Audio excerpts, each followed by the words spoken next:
सारे लोग एक चीज नहीं, मतलब एक ही कोई स्टूडेंट सारा नहीं बताएगा, वन बाय वन बताएंगे कि क्या अजम्पशंस पड़ी थी, और उन अजम्पशंस को प्रैक्टिकली जब आप अपनी रिसर्च देखते हैं या कोई आर्टिकल देखते हैं, जैसे मैंने बताया था कि वो अजम्पशन आपको रिसर्च या किसी आर्टिकल के अंदर, क्वालिटेटिव आर्टिकल के अंदर कैसे नजर आती है कि ये अजम्पशन फुलफिल हो रही है या नहीं। जी, वन बाय वन चलेंगे। मैम हमने 5 assumptions पढ़ी थी और मैं फर्स्ट वाली बता देती मैम, ऑन्टोलॉजी। मैम ऑन्टोलॉजी का मतलब ये we are accepting multiple realities of the respondents. Ma'am जो भी मल्टीपल रियलिटीज हैं जो रिस्पोंडेंट्स बता रहे हैं हम उनको एक्सेप्ट कर रहे हैं। और मैम इसकी प्रैक्टिकल एप्लीकेशन आपको इस तरह नजर आती है कि एक आर्टिकल में कि it is always in sort of italic में लिखा हुआ होता है, इन्वर्टेड कॉमास होते हैं मैम, और जो भी उनकी रिस्पोंडेंट्स की जो भी रिप्लाईज होती है उनको हम हाईलाइट करने के लिए उसका फॉन्ट स्टाइल चेंज कर देते हैं या इन्वर्टेड कॉमास में कर देते हैं, then you can come to know कि this is what respondent said. शाबाश, वेरी गुड। इसका ये मतलब है कि मैम वो जो आर्टिकल है it is fulfilling the assumption of ontology। Good, शाबाश। ये जो मल्टीपल ontology का मतलब है कि एक्सेप्टिंग द मल्टीपल रियलिटीज, और ये मल्टीपल रियलिटीज क्या है? ये मल्टीपल रियलिटीज वो हैं कि जो आपने जब कोई सवाल पूछा है अपने रिस्पोंडेंट से, तो उसने जब जवाब दिया, और ये मल्टीपल का क्या मतलब है कि when you are asking one single question from a different respondents। Yes, exactly.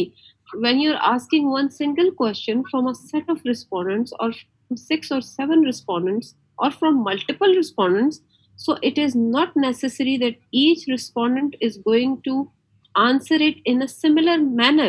Her respondent आपको शायद डिफरेंटली जवाब दे रहा होगा, और उस डिफरेंट जवाब को सुनना, उसको एसिमिलेट करना, उसको एब्जॉर्ब करना, उसको एक्सेप्ट करना, that is how you are accepting the multiple realities which are being shared by your respondents. और ना सिर्फ उनको एक्सेप्ट करना, उनको अपनी रिसर्च के अंदर इनकॉर्पोरेट करना, that is how you fulfil the assumption of ontology। और वो जब आप अपनी रिसर्च के अंदर एक डिफरेंट फॉन्ट के अंदर, जो most of the times italics के अंदर लिखा जाता है, इन्वर्टेड कॉमर्स के अंदर लिखा जाता है, या कोटेशन मार्क्स के अंदर लिखा जाता है, ताकि जो पढ़ने वाला है, जो भी रीडर है, उसको ये पता चले कि यहाँ पर फॉन्ट चेंज हो रहा है, ये इन्वर्टेड कॉमर्स के अंदर है, ये ब्रैकेट्स के अंदर है, या ये कोटेशन मार्क्स के अंदर है। तो this is something different, this is something important, that is why this writing, this sentence or this phrase is within the in inverted commas or quotation marks. So this is being shared by the respondent and is being shared by the researcher as it is, as was shared by the researcher respondent।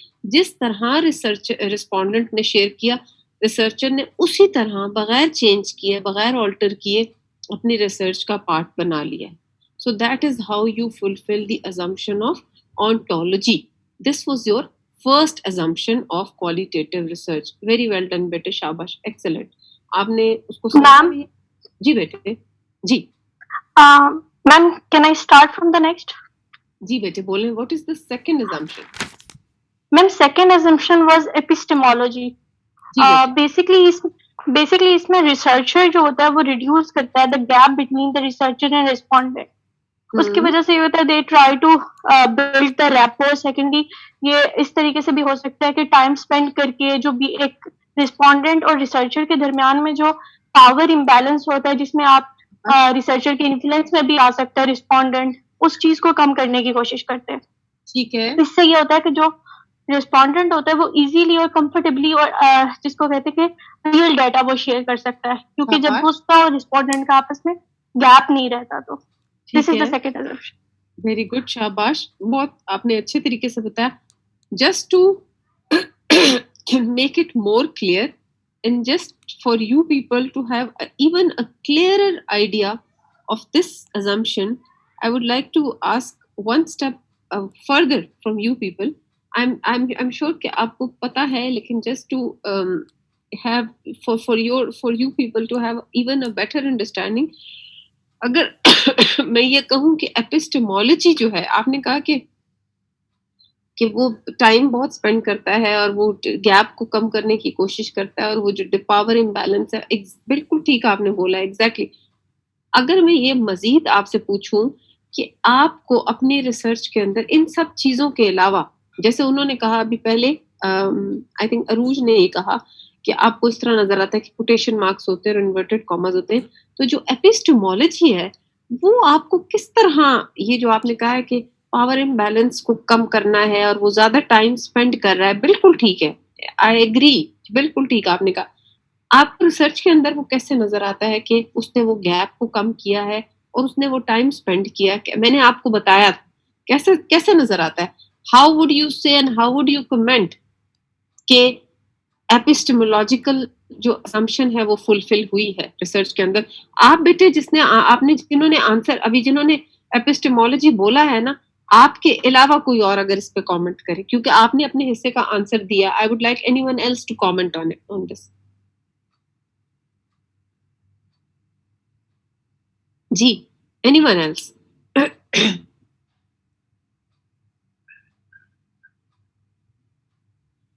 किसी के जहन में आती है ये बात कि कैसे पता चलेगा आपको कि इस रिसर्चर ने अपने रिस्पोंडेंट के साथ ज्यादा टाइम स्पेंड किया है, वो जो पावर इम्बैलेंस था, जो ऑब्जेक्टिव सेपरेटेडनेस थी, उसको कम करने की कोशिश की है, बैठ के वहां रेपो बिल्ड की है, टाइम स्पेंड किया है, ये नजर कैसे आता है? ये मैंने आपको बताया था जब हम डिस्कस कर रहे थे।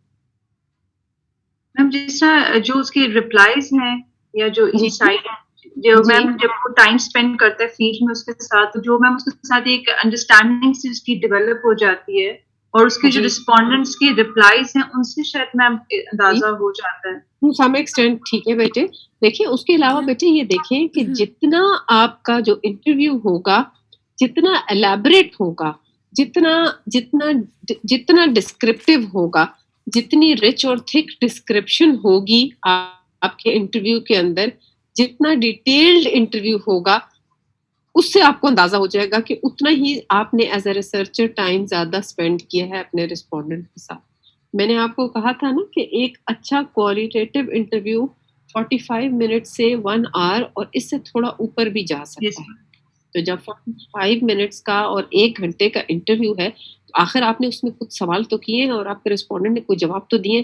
तो जब आप उसको लिखेंगे, चाहे उसको आप कंप्यूटर के ऊपर टाइप कर रहे हैं या आप उसको पेंसिल से उसको पेपर पे लिख रहे हैं, तो आखिर वो कोई टेक्स्ट तो बनेगा ना, कुछ डिस्क्रिप्शन तो वो बनेगी। तो जब आप उसको देखेंगे तो आपको अंदाजा हो जाएगा that you stayed in the field, you spent time with your respondents and you collected a lot of information and data from your respondent. जब rich and thick description आप collect करेंगे, so that is a proof, मतलब enough proof of the fact that you tried to fulfill the assumption of epistemology. कि आप वहां बैठे, आपने repo build की, you tried to reduce that जो imbalance था या जो distance था between you and your respondent, उस difference को आपने कम करने की कोशिश की और वहां पर आपने बैठ के डेटा कलेक्ट किया। जितना इंटरव्यू आपका डिटेल्ड होगा, रिच होगा, थिक डिस्क्रिप्शंस होंगी, जितना टेक्स्ट ज्यादा होगा, उतने ही एपिस्टेमोलॉजिकल assumption जो है वो आपकी फुलफिल होगी। ठीक है? So this is your second qualitative assumption. First was ontology, second was epistemology. G, what is the third one, G? Ikra? Physiology. G, anyone else? Anyone? Ontology, epistemology. Which one is the third one? But qualitative researchers like to make those values explicit. That was axiology. Axiology. जी, आप बोले जी, what is axiology? क्या है axiology? Ma'am इसमें ये था कि कोई भी सब्जेक्टिव बायसनेस नहीं होनी चाहिए, पर्सनल बायसनेस या सब्जेक्टिव बायसनेस नहीं होनी चाहिए। इसके अलावा जो है हर पार्टिसिपेंट जो है वो अपना डिफरेंट आंसर करेगा और रिसर्चर जो है मतलब इसमें कोई भी ऐसी कोई बायसनेस को नहीं लेके आएगा, मतलब कुछ भी इसमें खुद से इनकॉर्पोरेट नहीं करेगा, कुछ ऐड नहीं करेगा अपनी तरफ से। ठीक है, बेसिकली इसमें यही है कि आपने सही बोला है कि ये एक्सियोलॉजी बेसिकली क्या है कि वो उसने कहा कि ये वैल्यू लेडन रिसर्च है। एक्सियोलॉजी जो होती है कि उसके अंदर इट इज नॉट पॉसिबल, मैंने ये आपसे शेयर किया था कि एक्सियोलॉजी क्या थी कि उसमें कि जब रिसर्चर कंडक्ट कर रहा होता है कोई इंटरव्यू, तो नेचुरली जब वो इंटरव्यू कंडक्ट करने आया तो उसने लिटरेचर सर्च भी किया हुआ है, उसकी कोई पर्सनल ऑब्जर्वेशंस भी है, तो उसका अपना एक्सपीरियंस भी है, कुछ लोगों से वो कुछ डिस्कशन भी करके आया, डिबेट भी करके आया, उसके कोई पीयर्स होंगे उनके साथ भी वो डिस्कस करके आया होगा। सो ही मस्ट और she must be having so many point of views or ideas or things in his her or her mind. So it is very important for the researcher to behave in a tactful manner, not to let those ideas and point of view pollute or contaminate his or her mind. जब वो data collect करता है तो उसने अपने ideas या अपनी perception या जो उसके पॉइंट ऑफ व्यू है उसने अपने उसको साइड पर रखना है, ठीक है ना। अपने पर्सनल बायसेस को, अपने एक्सपीरियंसेस को उसने साइड पर रख के जो भी मल्टीपल रियलिटीज है शेयर्ड बाय द रिस्पोंडेंट्स उनको एज सच एक्सेप्ट करना है। लेकिन इसका ये मतलब नहीं है कि जब वो रिसर्च अपनी लिखेगा तो वो अपना पर्सनल ओपिनियन बीच में इनकॉर्पोरेट नहीं करेगा। मैंने उस दिन आपसे ये शेयर किया था और अभी आपने जैसे बताया कि फॉन्ट डिफरेंट होगा जब भी आप कोई, है ना, मैंने उस दिन भी आपको बताया था कि जहां पर आप also going to write his own point of view, मगर वो आपस में मिक्स नहीं होना चाहिए, उसमें रिसर्च में पता होना चाहिए कि these were the values of the respondent and this is what he perceived। जी बिल्कुल ऐसा ही है। और मैंने आपसे यही कहा था कि जब इंशाल्लाह हम स्टडी डिजाइन्स तक पहुंचेंगे तो जो पहला आर्टिकल मैं आपके साथ शेयर करूंगी उसको आप देखेंगे कि उसके अंदर बड़ा क्लियर आपको नजर आएगा कि एक सवाल है, एक क्वेश्चन ऊपर लिखा है जहाँ डेटा एनालिसिस का पार्ट नजर आएगा आपको रिजल्ट्स में, तो एक क्वेश्चन लिखा है और उसके बाद एक रिस्पोंडेंट का आपको जवाब नजर आता है जो इन्वर्टेड कॉमर्स के अंदर इटैलिक्स में, और उसके बाद एक स्ट्रेट राइटिंग है, यानी कि वो इंटरप्रिटेशन वो है कि जो रिसर्चर के दिमाग में थी और उसने लिखी। उसके बाद फिर आपको इटैलिक्स के अंदर या इन्वर्टेड कॉमर्स के अंदर एक चीज नजर आएगी जो दूसरे रिस्पोंडेंट ने जवाब दिया, और उसके नीचे फिर आपको एक स्ट्रेट लाइन में, यानी कि हर जवाब के साथ यानी जो बात रिस्पोंडेंट ने शेयर की वो भी उसने लिखी, और उस बात के जवाब में या उस सवाल के जवाब में जो रिसर्चर के दिमाग में आया वो भी उसने लिखा है। सो रिसर्चर भी अपना पॉइंट ऑफ व्यू साथ साथ इनकॉर्पोरेट करेगा, लेकिन वो इस तरह इनकॉर्पोरेट करेगा कि वो अपना पॉइंट ऑफ व्यू रिस्पोंडेंट के जो पॉइंट ऑफ व्यू या परसेप्शन जो आइडियाज हैं वो उनसे सेपरेट रखेगा, वो उनको मिक्स नहीं होने देगा, ताकि जो रीडर है, जो भी पढ़ने वाला है, उसको ये पता चले कि रिस्पोंडेंट्स का आइडिया, उनके आइडियाज और उनका पॉइंट ऑफ व्यू क्या है, और जो रिसर्चर है जिसने रिसर्च की है उसकी थिंकिंग क्या है, उसकी परसेप्शन क्या है, उसका पॉइंट ऑफ व्यू। ठीक है, ठीक हो गया जी। सो ऑन्टोलॉजी, एपिस्टेमोलॉजी और एक्सोलॉजी। फोर्थ असम्पशन क्या थी जी? What was the fourth assumption?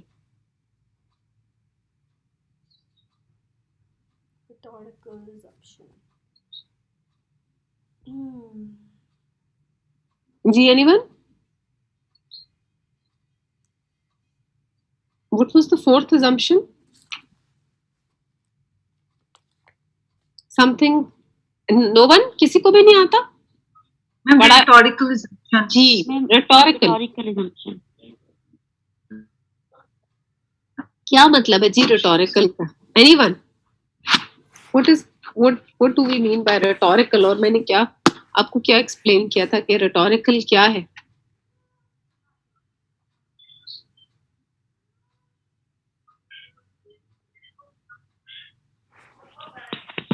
Ma'am language different होगी बेसिकली जो क्वालिटेटिव रिसर्चर होता है, सॉरी ठीक है, लैंग्वेज डिफरेंट होगी, लैंग्वेज डिफरेंट है, क्वालिटेटिव कोई मतलब स्टोरीज, नॉवेल जैसे कलर्स भी हैपनिंग, सिंबल्स वगैरह ऐड कर देंगे।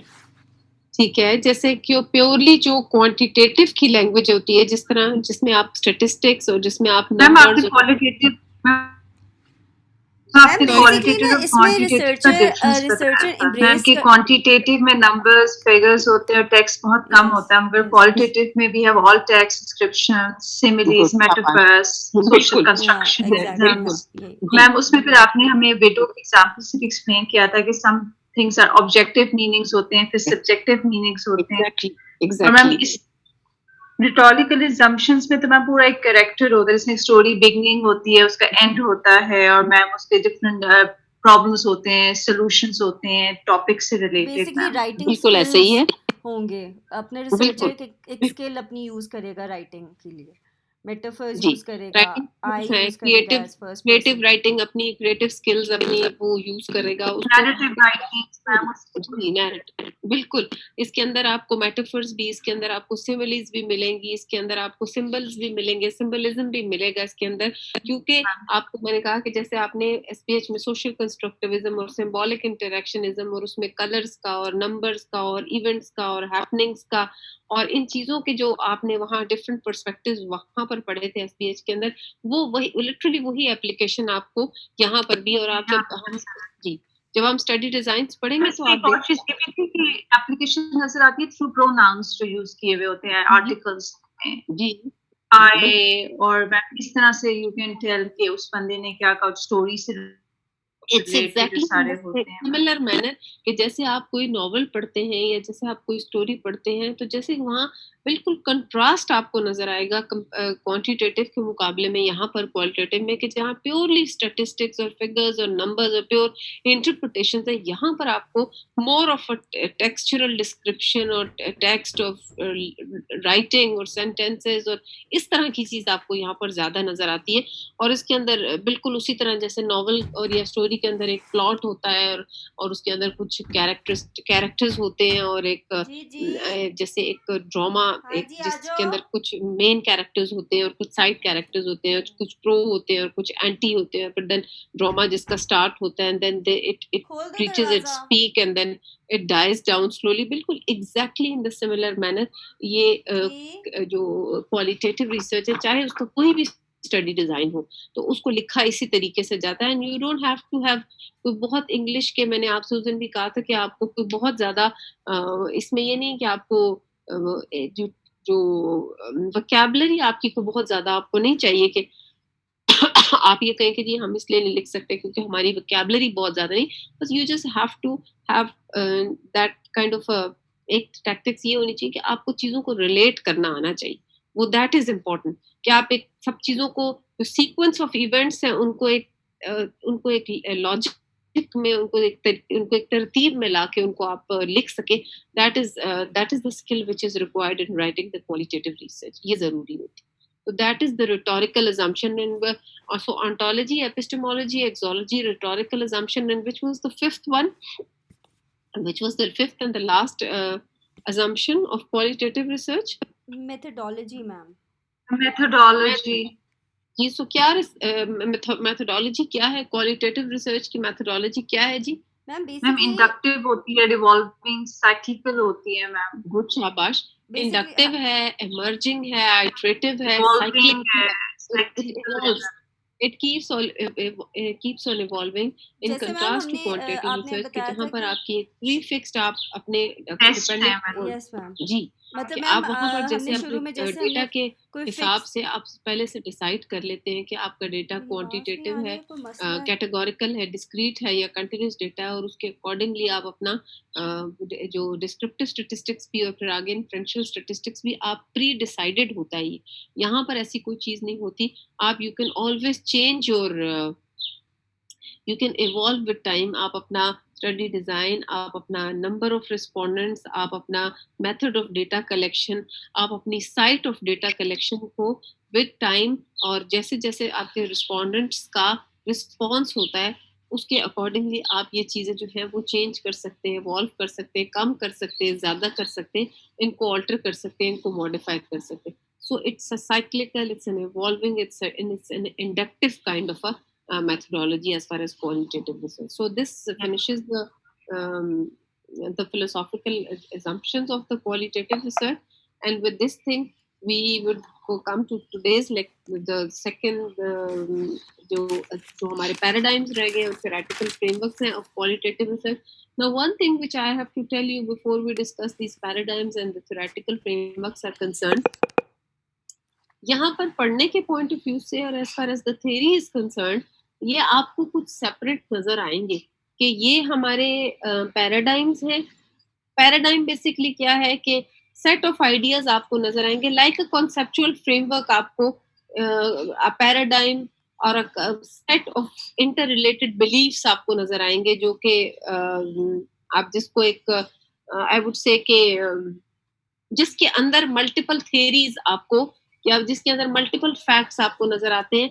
एक इंटर रिलेटेड आइडियाज या डिफरेंट कॉन्सेप्ट्स को जब आप इंटर रिलेट करके एक जगह के ऊपर लिखते हैं तो वो आपका एक पैराडाइम बन जाता है या एक कॉन्सेप्चुअल एक फ्रेमवर्क बन जाता है.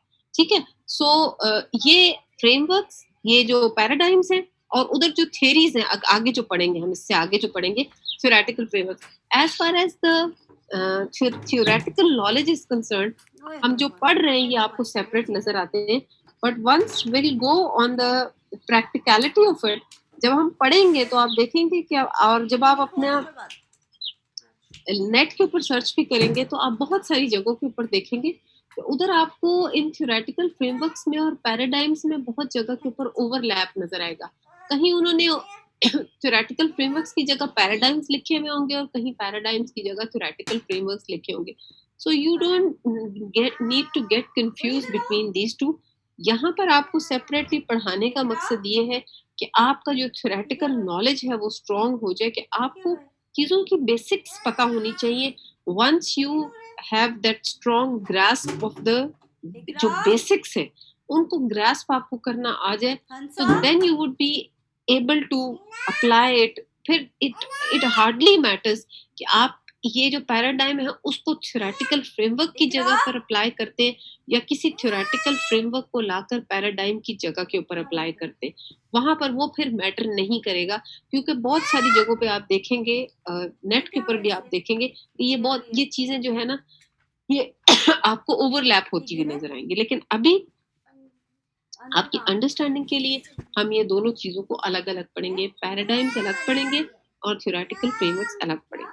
अब पैराडाइम्स या फ्रेमवर्क्स जो है वो क्या है, पैराडाइम्स या वर्ल्ड व्यू क्या है, सेट ऑफ बिलीव्स है. सेट ऑफ बिलीव्स क्या है, वही मैं जो आपको कह रही हूँ कि डिफरेंट आइडियाज है, रिलेटेड आइडियाज हैं जो इंटर रिलेट किए गए हैं और वो आप एक जैसे मिलते जुलते सेट ऑफ आइडियाज या उनको एक फ्रेमवर्क की फॉर्म में एक कागज के ऊपर लिखते हैं ताकि आपको पता चले कि आपका रोड मैप देखें that would guide action. Basically क्या है, अ paradigm is a set of believes that would guide you towards certain action. वो अब सर्टेन वो जो वर्ल्ड व्यूज हैं या वो पैराडाइम्स क्या क्या है. Number 1 is post positivism. Post positivism क्या है बेसिकली कि पोस्ट पॉजिटिविज्म क्या है कि ये बेसिकली ये उस टाइम की अप्रोच है. मैंने आपसे जब क्वालिटेटिव रिसर्च का इंट्रोडक्शन पहली क्लास में शुरू किया था तो मैंने आपको बताया था कि जो क्वांटिटेटिव रिसर्च है उसकी हिस्ट्री पुरानी है और क्वालिटेटिव रिसर्च उसके मुकाबले में कंपैरेटिवली नई है. तो ज्यादातर आपने देखा कि जब डिफरेंसेस वाली स्लाइड भी हमने देखी तो क्वांटिटेटिव रिसर्च को वो साइंटिफिक कहता है और उसको वो उसको लॉजिकल कहता है और इसको वो जो है वो इसको साइंटिफिक वो नहीं कहता, इसको जो है वो किसी भी फिनोमेना से रिलेटेड कहता है कि फिनोमेनोलॉजिकल है या व्हाटएवर, उसको इस तरीके से कहता है. लेकिन साइंटिफिक जो लफ्ज इस्तेमाल किया वो क्वांटिटेटिव के लिए. तो ये जो प्रो क्वांटिटेटिव रिसर्च थे, यानी कि वो लोग कि जो क्वांटिटेटिव रिसर्च को लाइक करते थे and the ones who were the quantitative researchers, ये बेसिकली उनकी तरफ से ये this was the paradigm or this was the world view which was proposed by them was the post positivism या post positivist approach. अब ये approach क्या कहती है, ये फिर अगेन वही कहती है it's a scientific approach. Scientific approach क्या है, ये जो मैंने उधर हमने डिफरेंस पढ़े थे रिडक्शनिस्टिक अप्रोच. ये रिडक्शनिस्टिक अप्रोच वही कि क्या कहती है कि आप ये ना करें कि आप बहुत जैसे अभी आपसे शेयर किया ना कि क्वालिटेटिव डेटा जो होता है वो हॉलिस्टिक होता है, जब आपसे उस दिन पढ़ा था, आपके साथ शेयर किया था कि 10-12 आपने क्वेश्चंस बनाए होते हैं और उससे आप एक्सपैंड करते हैं और आपके जो क्वेश्चंस होते हैं वो बहुत ज्यादा होते हैं, इतने कि आप 45 मिनट से लेके और 1 घंटे का इंटरव्यू कंडक्ट करते हैं, तो वो हॉलिस्टिक आपका पिक्चर एक पेंट करता है जिसमें आप अपना सोशियो इकोलॉजिकल मॉडल के सारे स्टेक होल्डर्स को इन्वॉल्व कर लेते हैं। ठीक है, लेकिन ये कहता था, ये जो जिन लोगों ने ये प्रपोज किया, ये अप्रोच ये कहती है कि आपको अपना डेटा जो है रिडक्शनिस्टिक होना चाहिए और it should be, your research should be a methodological और a logical research, it should be in a logical manner. तो इस क्रिटिक या इस अप्रोच के नतीजे में फिर क्वालिटेटिव रिसर्च के अंदर भी ना सिर्फ डेटा कलेक्शन यानी कि इंटरव्यूज को कंडक्ट करने का ट्रेंड हुआ, बल्कि उन जो इंटरव्यूज को रिड्यूस करने का कॉन्सेप्ट भी आया कि उन्होंने कहा कि सिर्फ ये ना करें कि आप सिर्फ डेटा बहुत सारा हॉलिस्टिकली डेटा को सिर्फ कंडक्ट डेटा इंटरव्यू यानी इंटरव्यू को कंडक्ट मत कर लें और हॉलिस्टिकली डेटा इकट्ठा मत कर लें, इतना बड़ा इंटरव्यू कंडक्ट मत कर लें, बल्कि उस डेटा को रिड्यूस भी करें। तो इस अप्रोच के अकॉर्डिंगली क्वालिटेटिव रिसर्च को भी रिड्यूस किया गया और लॉजिकल मैनर के अंदर लाया गया।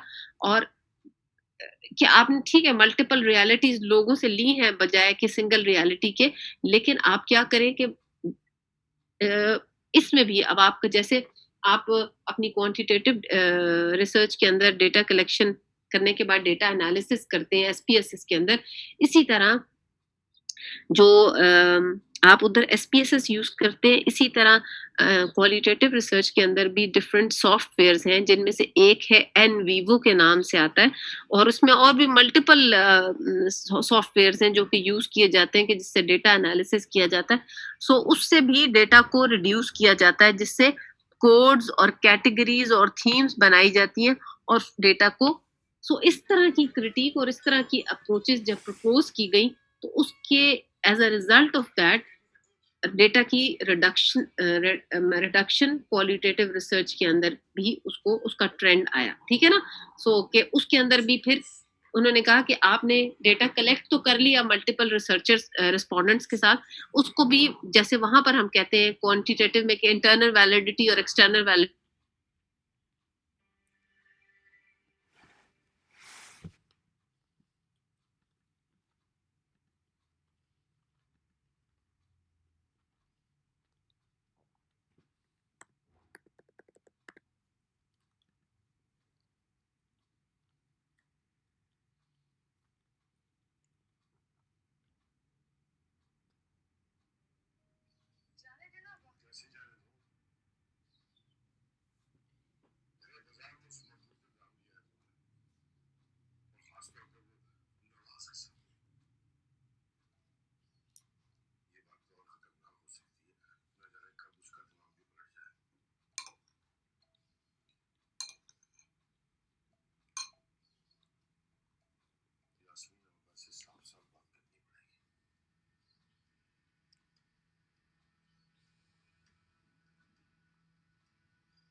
ठीक है। पोस्ट पॉजिटिविज्म क्या था बेसिकली, कि पोस्ट पॉजिटिविज्म बिल्कुल उसी तरह कि जिस तरह आप अपनी क्वांटिटेटिव रिसर्च के अंदर डेटा कलेक्शन के बाद डेटा को SPSS के अंदर जब डाल के उसका एनालिसिस करते हैं, तो इसी तरह पोस्ट पॉजिटिविस्टिक जो अप्रोच है, पोस्ट पॉजिटिविज्म जो है, उसके अंदर भी उसने यही कहा, ये वो लोग थे जो कि प्रो क्वांटिटेटिव रिसर्च थे, और उन्होंने ये कहा कि डेटा को ना सिर्फ हॉलिस्टिकली देखें बल्कि उसको रिड्यूस भी करें और उसको logically step by step manner के अंदर डेटा को एनालाइज करके जो मल्टीपल रियलिटीज हैं उनकी जो कॉमन चीजें हैं और जो डिफरेंसेस हैं उनको इस फॉर्म में ले आए ताकि लोगों के लिए उसको कॉम्प्रिहेंड करना आसान हो जाए। हर एक के पास इतना टाइम नहीं है कि वो 1.5 घंटे का इंटरव्यू पढ़े, उसको इस फॉर्म के अंदर ले आए ताकि अगर लोगों के पास थोड़ा टाइम हो तो उसको जल्दी से देखना चाहें और उसको पढ़ना चाहें तो उन्हें समझ आए। तो तब डेटा एनालिसिस का जो ट्रेंड था as far as qualitative research is concern, तो तब वहां पर ट्रेंड आया और वहां पर डेटा एनालिसिस और डेटा रिडक्शन का कॉन्सेप्ट जो है वो क्वालिटेटिव रिसर्च के अंदर, और सॉफ्टवेयर का कॉन्सेप्ट जो है वो क्वालिटेटिव रिसर्च। तो this is post positivist approach, ठीक है ना। इस यहाँ पर भी इसी तरह, और इसके अंदर भी इसी तरह वैलिडिटी का और कि किस तरह डेटा को वैलिडेट करना है, जिस तरह क्वांटिटेटिव में आप करते हैं इंटरनल एक्सटर्नल वैलिडिटी से, इसी तरह यहाँ पर भी इसी तरह पोस्ट पॉजिटिविस्ट अप्रोच के थ्रू क्वालिटेटिव रिसर्च के अंदर भी इसी तरीके से वो चीज आहिस्ता आहिस्ता slowly, and it is being practised now in qualitative research as well. जो सेकंड कॉन्सेप्ट है ये आपको बड़ी अच्छी तरह पता है, जो पैराडाइम है ये अब आपके सामने है and you are very well aware of this. This is known as the social constructivism. तो सोशल कंस्ट्रक्टिविज्म आप बड़ी अच्छी तरह आपको पता है कि सोशली कंस्ट्रक्ट जो हम करते हैं चीजों के मतलब हम excuse me, I have a very bad throat today कि चीजों के मतलब सोशली हम किस तरह चीजों के मतलब, देखिए मैंने आपको पहले भी बताया था जब हमने स्टेज भी पढ़ा था कि सिंबॉलिक इंटरैक्शनिज्म और सोशल कंस्ट्रक्टिविज्म काफी जगहों के ऊपर ओवरलैप करता हुआ हमें नजर आते हैं दोनों कॉन्सेप्ट। सोशल कंस्ट्रक्टिविज्म क्या है कि चीजों के मतलब कुछ और होते हैं, ऑब्जेक्टिव मीनिंग कुछ और होते हैं, और सोशली कंस्ट्रक्ट हम चीजों के मतलब कुछ और कर रहे होते हैं। जैसे उधर सिंबॉलिक इंटरैक्शनिज्म में हमने 10 o'clock का मतलब कहा था, तो सोशली भी हम चीजों को कंस्ट्रक्ट कुछ और तरीके से, जैसे for example can anybody give me an example कि हम ये चीजों के मतलब सोशली किस तरह कंस्ट्रक्ट कर लेते हैं और ये ऑब्जेक्टिव और सब्जेक्टिव जो मीनिंग है सोशली वो कैसे कंस्ट्रक्ट हो रहे होते हैं। कोई एग्जांपल दे सकेगा कोई? उसे अंदर लाओ, उसे कहो कि जब ज़ियान बैठ जाएगा तो जाएगी।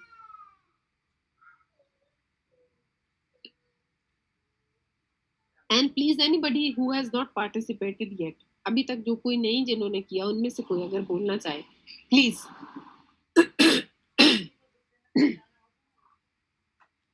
ये सोशली हम कैसे कंस्ट्रक्ट कर रहे हैं इस दुनिया में, हम अंडरस्टैंडिंग डेवलप करते हैं चीजों की, इवेंट्स की, हैपनिंग्स की, बहुत सारी चीजें हमारे इर्द गिर्द हो रही होती हैं और हम उनको सोशली कंस्ट्रक्ट करते हैं उन चीजों के मतलब, और जरूरी नहीं है कि वो मतलब वाकई वो हो।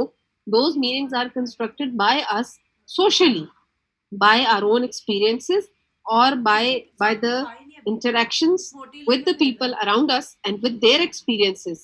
वो जो हमसे शेयर करते हैं उनके एक्सपीरियंसेस जो वो हमसे शेयर करते हैं, उन इंटरेक्शन से हम सीखते हैं या हमारे अपने एक्सपीरियंसेस से, और वो जरूरी नहीं कि वो उनके एग्जैक्ट असल मतलब हो। Can anybody share any example of it?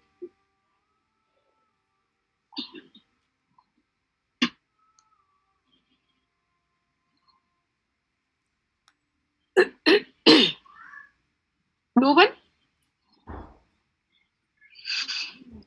Ma'am क्या हम एंगेजमेंट ड्रिंक की एग्जांपल ले सकते हैं?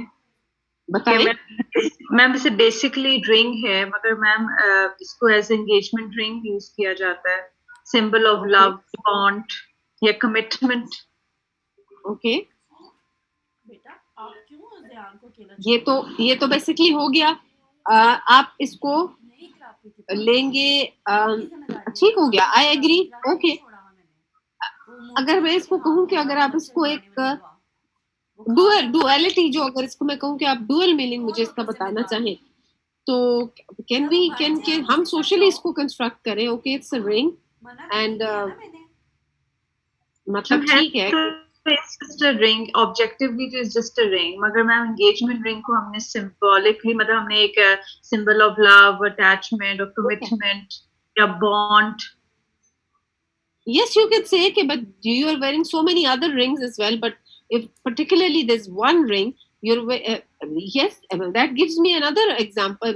मतलब एक मेरे जहन में एक और example आती कि we've got 5 fingers on our hand, but why particularly we say that this third finger, this is the ring finger, see, and with the ring which whatever which the ring which we are wearing in this finger, specifically they say कि जी it's related to the engagement or wedding. So this is kind of a social construction of this ring and this finger ki ye ring finger isme jo ring pehni hogi, it has something to do with the engagement or with the wedding, isn't it? ऐसा नहीं? Yes ma'am. ठीक है ना, तभी इसको उसके point of view से इसको रिंग फिंगर भी कहा जाता है. अदरवाइज बाकी भी तो फिंगर्स हैं and people wear rings in other fingers as well, don't they? Thumb में भी पहनते हैं, इंडेक्स फिंगर में भी पहनते हैं, मिडिल फिंगर में भी पहनते हैं, लिटिल फिंगर में भी पहनते हैं. But what about this? Why particularly this ring finger, and why do we call this finger particularly a ring finger? So these are the meanings which are constructed socially by the people. देखिए 5 उंगलियां हैं तो पांचों उंगलियां, these are the fingers, so why particularly this finger? And we are wearing rings and we are wearing rings in other fingers, so they don't matter to other people. But if particularly a girl is wearing a ring in this ring finger, so everybody would pay attention to this finger and to that particular ring. It has some meaning assigned to it. Those meanings are constructed socially by the people. You got my point, everyone? Yes ma'am. ठीक है. So a very good example. Any other example? ये एक चीज, this is one example of a material thing, a materialistic thing around us. Any other example? ये देखें, मैं आपको कह रही हूँ कि वही एग्जाम्पल जो सिंबॉलिक इंटरेक्शनिज्म के अंदर थी, वही सोशल कंस्ट्रक्टिविज्म के अंदर भी आ रही है कि सोशली और सिंबॉलिकली जो कंस्ट्रक्ट करें और जो इंटरेक्शंस के साथ हम चीजों को, सिंबल्स को, जो कलर्स को, जो दिनों को, जो इवेंट्स को, जो रिलेशनशिप्स को, जो बातों को, जो चीजों को हम जो कंस्ट्रक्ट कर लेते हैं उनके साथ, वो जैसे हमने लास्ट टाइम भी मैंने शायद आपसे एक एग्जांपल शेयर की थी कि God forbid,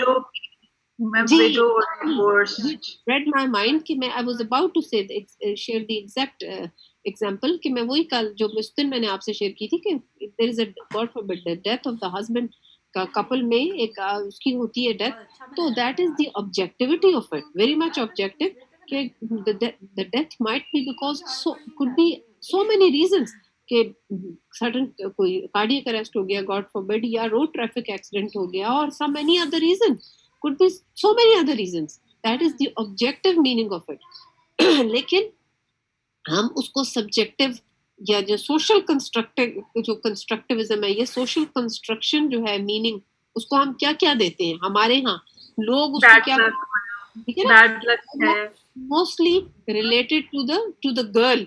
It has something to do with this lady. The moment she came here, she brought bad luck to this house, and then later, even once it जो हो गया वो हो गया, and then afterwards she should not stay here, she shouldn't be coming to जो भी कोई घर में event है उसको वहाँ पे नहीं होना चाहिए, because she once has brought bad luck, तो इसके बाद onwards भी उसको around नहीं होना चाहिए, और मतलब खुदा ना खास्ता वो दोबारा भी इस तरह की कोई चीज हो सकती है. So things like that कि ऑब्जेक्टिविटी एक चीज की और है, और हम उसके साथ सोशली सिंबॉलिकली चीजों के मीनिंग्स किस तरह कंस्ट्रक्ट करते हैं. ठीक हो गया जी. इसी तरह कलर्स हैं, इसी तरह इवेंट्स हैं, इसी तरह नंबर्स हैं. देखें नंबर्स आपको बड़े अच्छी तरह, अगर आप लोगों ने जाके वो अपने SBH के नोट्स खोले हो और सोशल कंस्ट्रक्टिविज्म और सिंबॉलिक इंटरेक्शनिज्म और ये सोशल थ्योरीज को देखें, वहां पर हमने बहुत सारी एग्जांपल्स, कुछ तो आपके लेक्चर्स में थी और कुछ अगर आप लोगों ने अपने हैंड रिटन नोट्स खोले हो जो आप लोग आई एम श्योर के बनाते रहे होंगे जब हम डिस्कस करते थे, तो उसमें हमारे पास बहुत एग्जाम्पल्स थी. ये एग्जैक्टली वही चीज है. कोई और एग्जांपल देना चाहेगा? Anyone else who has not participated yet, अभी तक जिसने नहीं पार्टिसिपेट किया, कोई सोशल कंस्ट्रक्टिविज्म या सिंबॉलिक इंटरेक्शनिज्म की कोई और एग्जांपल देना चाहेगा, real life example, day to day example में से?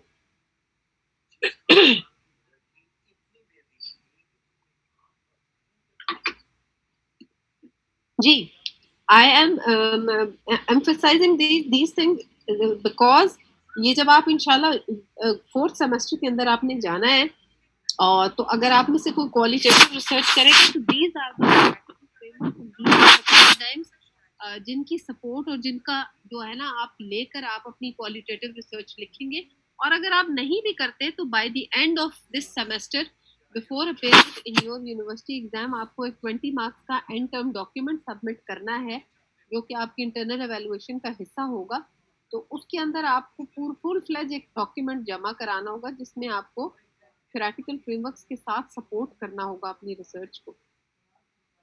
तो उसके अंदर आप जब तक एक लॉजिकल एक एविडेंस पूरा प्रोवाइड नहीं करेंगे कि ये मेरा टॉपिक है और उसको इन थ्योरेटिकल फ्रेमवर्क्स के साथ मैं बैकिंग उनकी कर रहा हूँ, तो वो आप मुझे बताएं ना कि कोई ऐसी एग्जांपल दें कि सोशल कंस्ट्रक्टिविज्म या सिंबॉलिक इंटरेक्शनिज्म कहाँ नजर आता है आपको और किन जगहों के ऊपर नजर आता है अपनी सोसाइटी में इर्द गिर्द। एनीवन? इतने स्टूडेंट्स हैं क्लास में इस वक्त। We have, although we have a very thin class today, 17 people. Anyone apart from those who have already contributed and participated? Any other? लगता है रोजा सबको ज्यादा लग रहा है जी। मैम ब्लैक कैट का कॉन्सेप्ट है जो बिल्कुल है, बताएं क्या कॉन्सेप्ट है जी? आप बोले ताकि ये जो बाकी लोग खामोश हैं उनके जहन में रिवाइज हो जाए कि ये ब्लैक कॉन्सेप्ट का क्या कॉन्सेप्ट है। क्या ये हमारी सोसाइटी में एक कॉन्सेप्ट है कि अगर आप जा रहे हो, ब्लैक कैट आपके सामने से गुजर जाए तो उसको एक अच्छा कॉन्सेप्ट नहीं समझा जाता, अच्छा कंसिडर नहीं किया जाता। और जो ब्लैक कलर है स्पेशली वो हमारी सोसाइटी में ये बोला जाता है कि girls are not allowed to wear on weddings के। Excellent, that gives me a very very good I would say कि कलर्स जो है वो हम कलर्स को भी देखें। वही आपने बहुत अच्छा एग्जांपल दी, ब्लैक कैट तो ऑल टुगेदर एक अलग डिबेट है, और cat like all other animals is just one animal. So what about it कि अगर वो, और कैट बाकी कलर्स की भी तो होती है, वो ब्राउन से कलर की भी होती है, वो व्हाइट भी होती है। What specific about a black cat?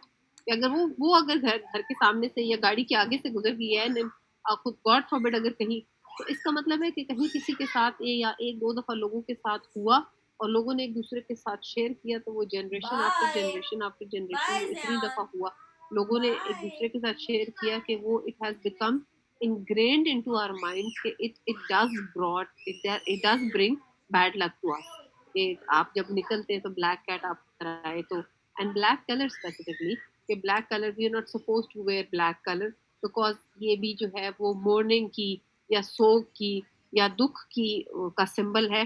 सो शायद आपने जैसे कहा कि हैप्पी इवेंट्स के अंदर या हैप्पी मोमेंट्स के दौरान दिनों में हम we are not supposed to wear this black colour, ठीक है। So black is like an any other colour. अगर हम कोई और कलर मतलब पहने तो it's fine, but why specifically black? Because इसको एसोसिएट किया गया है, ठीक है। सो सिंबॉलिक या सोशली कंस्ट्रक्ट किया गया मीनिंग कलर्स के साथ, कलर्स को, एनिमल्स को, इवेंट्स को। ऑब्जेक्टिवली वो चीज कुछ और है और सब्जेक्टिवली हम जो है उसको कोई और मीनिंग्स असाइन करें, ठीक है। सो ये आप जब अपनी क्वालिटेटिव रिसर्च करेंगे, जब डिफरेंट आप अपने हम टॉपिक्स डिस्कस करेंगे, तो जब हम इंशाल्लाह स्टडी डिजाइंस के ऊपर जाएंगे और आपके दिमाग में डिफरेंट टॉपिक्स आएंगे कि आप क्या टॉपिक के ऊपर अपनी क्वालिटेटिव आप क्या रिसर्च करना चाहेंगे आगे, तो फिर हम ये सारे अप्लाई करके देखेंगे कि अच्छा इनमें से कौन सा थ्योरेटिकल फ्रेमवर्क या कौन सा पैराडाइम जो है वो आपकी रिसर्च के ऊपर अप्लाई हो सकता है, ठीक है ना। ओके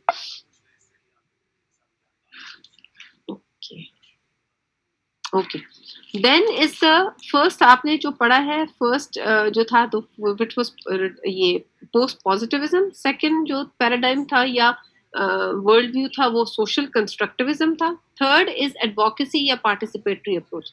अब ये जो पैराडाइम है बेसिकली ये क्या है कि ये बेसिकली वैसे तो हर रिसर्च जो है वो उसकी एथिकल ऑब्लिगेशन ये है कि जब आप किसी भी सेट ऑफ रिसर्च रिस्पोंडेंट्स के ऊपर, चाहे आप क्वांटिटेटिव रिसर्च कर रहे हो चाहे आप क्वालिटेटिव रिसर्च कर रहे हो, आपके ऊपर एज ए रिसर्च ये एथिकल ऑब्लिगेशन ये है कि आप कुछ ना कुछ अपनी रिसर्च के अंदर से आखिर में अपने रिस्पोंडेंट्स के लिए कोई ना कोई वे फॉरवर्ड या कोई एक्शन एजेंडा या उनके लिए कोई उनके लिए उनकी बेहतरी के लिए कोई ना कोई चीज सजेस्ट जरूर करें। आप उनको सिर्फ यूज ना करें एज अ मीन कि बस आपने अपने रिसर्च को कंप्लीट करने के लिए उनको इस्तेमाल किया। So you should have something for them, something to get a benefit out of them. There should be something to have a benefit out of it for them as well. कि आपने तो चलो अपनी रिसर्च कर ली but what about them, कि उनके लिए कोई ना कोई चीज। सो खास तौर पे क्वालिटेटिव रिसर्च के अंदर ये जो स्पेसिफिकली ये जो पैराडाइम है या ये वर्ल्ड व्यू है जो एडवोकेसी या पार्टिसिपेटरी अप्रोच है, वो ये कहती है कि ये खास तौर पे उस तरह की जो आपके जो स्टडी पॉपुलेशन है, जैसे फॉर एग्जांपल जो मार्जिनलाइज्ड होते हैं या जो आइसोलेटेड हैं या जो neglected segments of the society हैं, उनके ऊपर जब आप रिसर्च करते हैं तो ये वाली अप्रोच खास तौर पे ये जो पैराडाइम है ये वहां पर अप्लाई किया जाता है। और बाय द वे हमने सोशल एक्सक्लूजन का एक टॉपिक पढ़ा था अपने एसबीएच के अंदर। कौन से पीपल हैं who are marginalised and who are oppressed और आइसोलेटेड एंड एक्सक्लूडेड? कौन से वो लोग होते हैं जो सोशली एक्सक्लूडेड हैं हमारी सोसाइटी के अंदर? कौन लोग होते हैं जी? Who are those people? Transgenders और minorities, able persons. Very good, शाबाश। और मैम फीमेल्स भी एक तरह से मार्जिनलाइज्ड हैं। शाबाश, वेरी गुड। देखिए फिजिकल और मेंटल डिसेबिलिटीज के साथ जो लोग होते हैं, जो पुअर पीपल हैं, लो इनकम ग्रुप के लोग हैं, जो रिमोट एरियाज को बिलोंग करते हैं, आपने ट्रांसजेंडर्स की बात की है, कमर्शियल सेक्स वर्कर्स जो हैं, आप अगर उनकी बात करें वो लोग हैं, ठीक है। ये सारे के सारे जो लोग हैं जो आपको ये जो ब्लू कॉलर वर्कर्स हैं, मतलब वही जो लो इनकम ग्रुप्स हैं, ये सारे आपको आइसोलेटेड, मार्जिनलाइज्ड, एक्सक्लूडेड, ऑप्रेस्ड, ठीक है, ये सब ये वो लोग नजर आते हैं। सो स्पेसिफिकली अगर वो क्वालिटेटिव रिसर्च जो इन सब सेगमेंट्स ऑफ द सोसाइटी के ऊपर काम करती है, तो आप जो पैराडाइम इस्तेमाल करते हैं उसको एडवोकेसी अप्रोच कहते हैं, ठीक है ना। उसके अंदर it is an ethical obligation for the qualitative research. आप देखिए, आप अपने लेवल के ऊपर पॉलिसी तो चेंज नहीं कर सकते एज अ रिसर्चर, लेकिन आपकी रिसर्च के अंदर जब आपने इनमें से किसी पे ट्रांसजेंडर के लिए या वुमेन के लिए, डोमेस्टिक अब्यूज की खवातीन है या सेक्सुअल हरासमेंट की खवातीन है या एसिड बर्न के पेशेंट्स हैं, या आपने सब्सटेंस अब्यूज के कुछ लोगों के ऊपर काम किया है, या आपने जो है वो ये कोई डिसेबिलिटी के ऊपर काम किया है, तो आपके ऊपर ये एथिकल ऑब्लिगेशन आपकी जरूर है कि आप अपनी रिसर्च के अंदर जैसे रिकमेंडेशन सेक्शन होता है या वे फॉरवर्ड होता है या एक्शन एजेंडा होता है, उसके अंदर अपने कोई ना कोई चीज ऐसी जरूर ऐड करें जिसके अंदर आप जो पॉलिसी मेकर्स हैं या जो स्टेक होल्डर्स हैं कंसर्न, उनको रिकमेंड उनके लिए करें कि आप आने वाले दिनों में कोई ऐसी पॉलिसीज बनाएं जो कि यूजर फ्रेंडली हो इन लोगों के लिए, जिससे इनकी प्रो पुअर पॉलिसीज हो या जो माइनॉरिटीज हैं या ये जो लेस इंक्लूसिव जो लोग हैं उनके लिए, ताकि कभी ना कभी आपकी कोई रिसर्च, देखिए आप अपने लेवल पे तो यही कोशिश कर सकते हैं कि आप जब अपनी रिसर्च कर लेते हैं तो यू गेट अ चांस कि आप अपनी इस रिसर्च के अंदर से कोई आर्टिकल कहीं जाके अपना कोई पेपर कहीं पढ़ दें, या आपकी रिसर्च कोई कल को पढ़ लें, तो उसमें से कोई जो कंसर्न कोई स्टेक होल्डर है या कोई पॉलिसी मेकर है, he gets a chance to read it, और तो आप अपने कैपेसिटी में या अपने लेवल के ऊपर तो यही एक एफर्ट कर सकते हैं। सो आपको क्वालिटेटिव रिसर्च के अंदर जो एडवोकेसी अप्रोच है वो ये डिमांड करती है, ऑब्लिगेशन आपके ऊपर आती है कि आप इन लोगों के लिए जो मार्जिनलाइज्ड है, ऑप्रेस्ड है, अगर आप उनके ऊपर काम करते हैं तो आप अपनी रिसर्च के अंदर ऐसी रिकमेंडेशन जरूर दें कि अगर कोई कंसर्न अथॉरिटी या कोई पढ़ लेती है या आप कहीं जाके कुछ पढ़ते हैं किसी फोरम के ऊपर, तो आप ऐसी रिकमेंडेशन सजेशन जरूर इंक्लूड करें जिससे अगर पॉसिबल हो सके तो इनके लिए कोई इनकी बेटरमेंट के लिए काम हो सके। ठीक है, ये तो हो गया इसका पहला पार्ट, एडवोकेसी। जो दूसरा इसका पार्ट है इस पैराडाइम का, उसका नाम है पार्टिसिपेटरी अप्रोच। अब ये जो पैराडाइम है, ये पार्टिसिपेटरी अप्रोच, ये प्योरली क्या है, ये रिसर्चर रिस्पोंडेंट के पर्सपेक्टिव से है। ये जो पार्टिसिपेटरी अप्रोच, ये बेसिकली पैराडाइम क्या कहता है कि जब आप रिसर्च करते हैं क्वालिटेटिव, तो आपने एज अ रिसर्चर कभी भी, वो जो भी आप लोग थोड़ी देर पहले कह रहे थे ना कि पावर इम्बैलेंस, आपने अपने रिस्पोंडेंट को कभी ये फील नहीं होने देना कि आप जो है वो सुपीरियर, कि आप रिसर्चर हैं तो आप सुपीरियर हैं। आपने जाना है, वहां पर बैठना है, उसके साथ रेपो बिल्ड करनी है और उसके साथ उसके लेवल पर बैठ के पार्टिसिपेटरी का मतलब है कि आपने 50-50 जैसे 50% यानी कि विन विन सिचुएशन होनी चाहिए कि आपको ये समझ आनी चाहिए एज ए रिसर्चर कि अगर आप रेपो बिल्ड करेंगे तो ही रिस्पोंडेंट आपसे अपना डेटा शेयर करेगा। जितनी पावर आपकी है उतनी पावर आपके रिस्पोंडेंट की भी है। अगर आपके पास थोड़ी सी स्किल और नॉलेज ज्यादा है तो डेटा उसके पास है, अगर वो आपसे डेटा और अपनी इंफॉर्मेशन शेयर नहीं करेगा तो आप रिसर्च नहीं कर सकते। सो पार्टिसिपेटरी अप्रोच का ये मतलब है कि आपने उतनी ही एम्पावरमेंट अपने रिस्पोंडेंट को भी देनी है जितनी एम्पावरमेंट आपके पास है।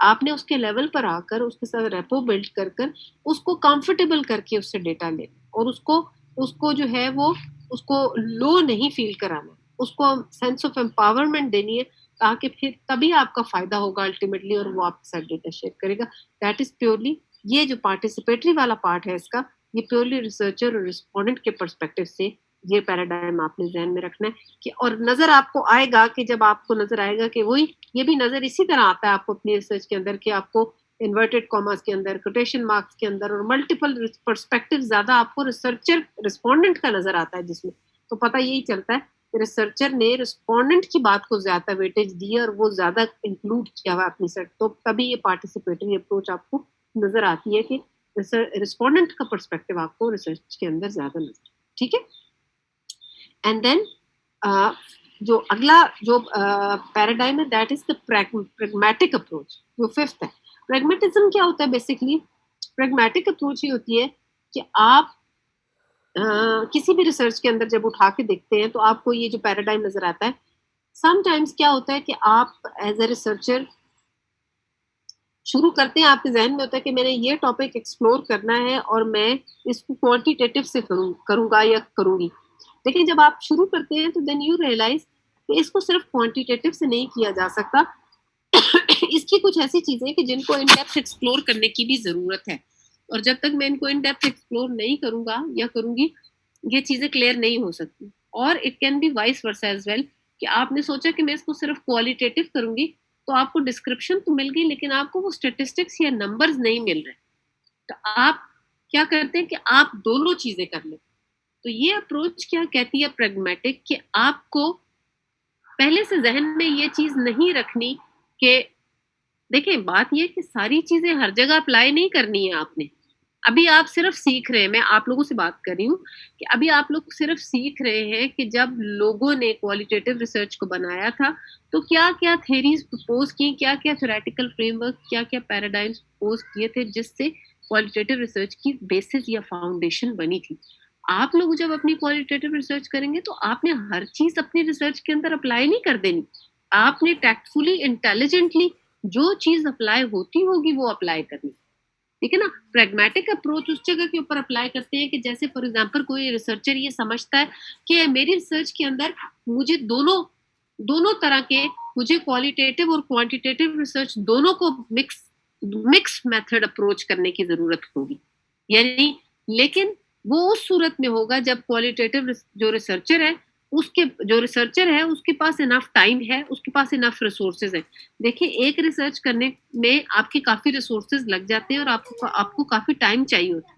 तो दो तरह की रिसर्च करना जिसमें क्वालिटेटिव और क्वांटिटेटिव दोनों करनी हो, उसमें डबल टाइम चाहिए, डबल एफर्ट चाहिए, डबल रिसोर्सेज चाहिए। सो सबसे इम्पोर्टेंट चीज ये है कि अगर आपने एक मिक्स मेथड स्टडी करनी है, कि आपके पास इतने रिसोर्सेज हैं, क्या आपके पास इतना टाइम है, लेकिन ये अप्रोच ये कहती है, जो प्रैग्मेटिक अप्रोच है, प्रैग्मेटिज्म ये कहता है कि आप पहले से अपने जहन में फिक्स ना रखें कि मैंने क्वालिटेटिव से इस पब्लिक हेल्थ इशू को या इस प्रॉब्लम को, इस इशू को मैंने एड्रेस करना है, या मैंने क्वांटिटेटिव से इस प्रॉब्लम को एड्रेस करना है। आप वो करें whatever works and finds a solution to the problem. यानी अगर सिर्फ क्वालिटेटिव से हो सकता है तो क्वालिटेटिव से करें, अगर सिर्फ क्वांटिटेटिव से हो सकता है तो क्वांटिटेटिव से करें, अगर आपको लगता है कि मिक्स मेथड से करने की जरूरत है तो आप मिक्स मेथड से करें, लेकिन आप अच्छे मेथोडिकल तरीके से अपना जो भी रिसर्च क्वेश्चन है उसको आंसर करें। व्हाट वर्क्स का ये मतलब नहीं है कि आप डेटा कुक कर लें, फॉल्सिफाई नहीं करना, फैब्रिकेट नहीं करना, डेटा झूठा डेटा नहीं बनाना, गलत डेटा नहीं बनाना। कहने का मकसद यहाँ पर ये कि आपको ये बेसिकली कहना ये चाह रहा है कि आपने अपनी रिसर्च को करने के लिए दोनों, अगर आपको दोनों तरीके करने पड़ते हैं, यानी कि मिक्स मेथड करना पड़ता है, तो आप वो भी कर सकते हैं। लेकिन जहन में ये रखना है कि जो अगर आप दो तरह के स्टडी डिजाइन यानी कि क्वालिटेटिव और क्वांटिटेटिव दोनों करेंगे, do you think you have enough time and resources to conduct a mix method study design? ये जहन में रखना बहुत जरूरी है, ठीक है? ये चीज रखनी। तो ये आपके जो है, these are your five paradigms, जिनके अंदर क्या क्या चीजें थी आपकी। सबसे पहले पोस्ट पॉजिटिविज्म था, जो रिडक्शनिस्टिक अप्रोच थी, ठीक है? ठीक है, क्वालिटेटिव के अंदर आपकी, क्वालिटेटिव के अंदर आपकी, बेटा प्लीज अपना माइक्स ऑफ कर ले, माइक ऑफ कर ले, ठीक है? पोस्ट पॉजिटिविज्म आपकी रिडक्शनिस्टिक अप्रोच थी कि क्वालिटेटिव के अंदर भी आपको डेटा को रिड्यूस करना है। सोशल कंस्ट्रक्टिविज्म आपको बहुत अच्छी तरह पता है। एडवोकेसी और पार्टिसिपेटरी अप्रोच ये है कि आपने अपने पार्टिसिपेंट्स के लिए, रिस्पोंडेंट्स के लिए कोई ना कोई एक्शन एजेंडा या उनके लिए कोई ना कोई सोल्यूशंस अपनी रिसर्च में जरूर देने हैं। और प्रैग्मेटिज्म क्या था कि आप चाहे अपना कोई ना कोई सोल्यूशन निकालें, जो भी जिस इश्यू के ऊपर आप काम करें उसके लिए कोई सोल्यूशन निकालें, चाहे आपको क्वालिटेटिव से करना पड़ता है, चाहे आपको क्वांटिटेटिव से करना पड़ता है। इस वर्ल्ड व्यू को प्रपोज करने वालों ने कहा कि what ever works and what ever method finds a solution for the problem, do it like that, do in that manner. लेकिन it would always depend कि आप ये ध्यान में रखना, you have to keep that thing in mind कि whether do you have enough resources and time to do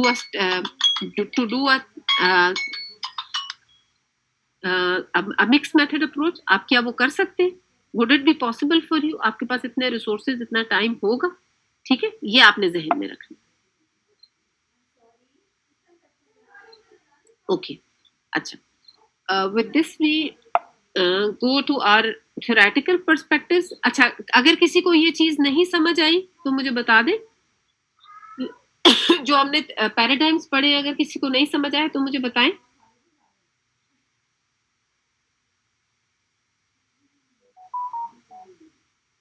ma'am आ गए समझ जी, एनीवन एल्स?